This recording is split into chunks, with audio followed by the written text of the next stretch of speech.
ระบาทปราสาทเวียงบางแววเบาสะดุดตายอดภูที่สูงเด่นงามล้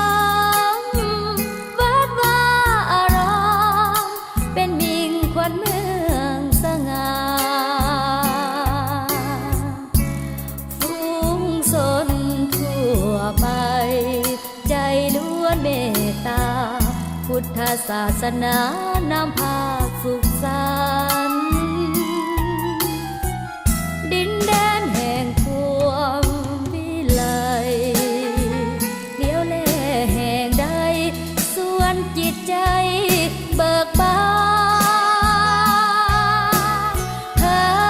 นเที่ยวส่องพิลมสำลานพบเห็นแต่หอยยิ้มนั้นภาพหวานซึ้ง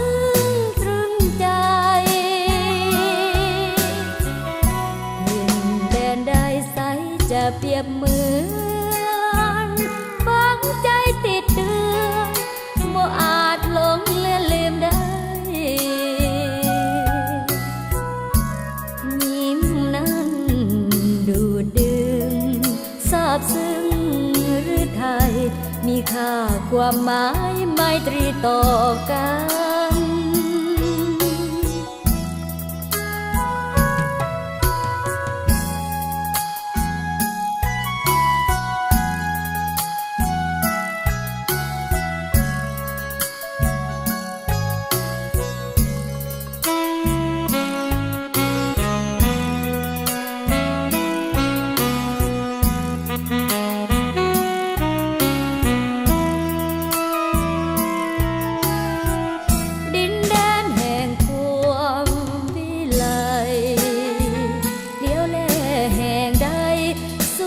จิตใจ